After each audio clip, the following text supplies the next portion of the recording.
Bienvenue sur le rocher. Tes blessures ne définissent pas ton avenir. Jésus peut les guérir. Beaucoup de nos blessures d'enfance ne disparaissent pas en grandissant. Elles restent cachées, mais influencent nos relations, nos choix, notre manière d'aimer. Et ce qu'on oublie souvent, c'est qu'elles impactent aussi notre relation avec Dieu. Peut-être que tu as du mal à prier, peut-être que tu crois en Dieu, mais que tu n'arrives pas à lui faire confiance. Peut-être que tu sais dans ta tête qu'il t'aime, mais ton cœur n'arrive pas à le croire. Aujourd'hui, on va voir ensemble comment ces blessures façonnent ton image de Dieu, mais surtout, comment Jésus peut les guérir et les transformer. Comment les blessures d'enfance impactent ta foi? Un père absent ou dur peut fausser ton image du Père céleste. Tu ne le vois peut-être comme sévère, lointain ou indifférent. Le rejet à l'école, dans ta famille, dans tes amitiés, peut te faire croire que Dieu pourrait lui aussi t'abandonner. Des paroles dures, entendues enfant, deviennent des mensonges intérieurs. Tu n'es pas assez bien, tu es un échec, tu ne mérites pas l'amour. Et parfois tu finis par croire que c'est aussi ce que Dieu pense de toi. Mais la Bible dit le contraire. Dans Psaume 27 au verset 10, « Même si mon père et ma mère m'abandonnaient, l'Éternel me recueillera. Là où les humains ont pu te blesser, Dieu vient te relever. » Ces blessures produisent des effets cachés, parfois même des années après. Difficulté à faire confiance, tu attends toujours que les autres te trahissent. Un sentiment de culpabilité constant, tu crois devoir mériter l'amour de Dieu. Une peur de mal faire, tu vois Dieu comme quelqu'un toujours prêt à te punir. Un sentiment d'indignité, tu lèves les mains à l'église, mais au fond tu penses « Dieu ne peut pas vraiment m'aimer ». Mais Jésus est venu pour ça. L'Esprit du Seigneur m'a oint.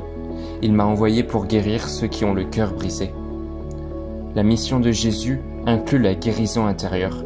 Il ne touche pas seulement ton âme ou ton esprit, mais aussi ton cœur blessé. Comment Dieu guérit ses blessures? Dieu n'ignore pas tes blessures. Voici comment il agit. Par sa parole, chaque verset est une vérité qui vient remplacer les mensonges.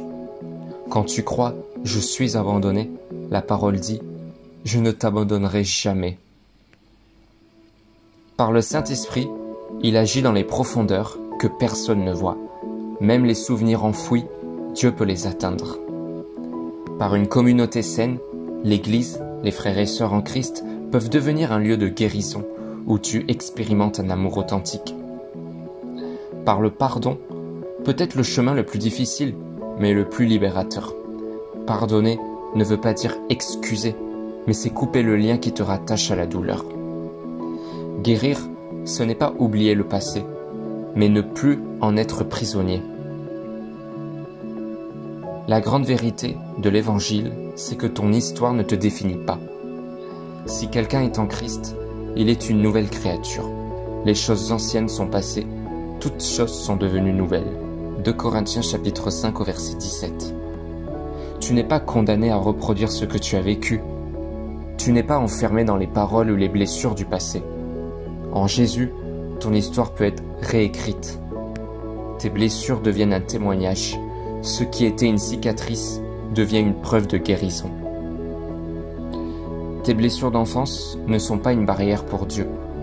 Au contraire, elles sont l'endroit où sa puissance se manifeste le plus. Là où tu as été rejeté, il t'accueille. Là où tu as été blessé, il te restaure. Là où tu as été brisé, il te relève. Laisse Jésus entrer dans ces zones cachées de ton cœur et tu verras que son amour est plus fort que ton passé. Alors, aujourd'hui, prends un temps dans la prière et ose dire à Dieu, « Seigneur, viens toucher mes blessures cachées, montre-moi que tu es un Père différent de tout ce que j'ai vécu. » Si ce message a parlé à ton cœur, n'hésite pas à le partager pour encourager quelqu'un qui en a besoin. Et surtout, souviens-toi, tu n'es pas défini par ton passé, mais par la croix.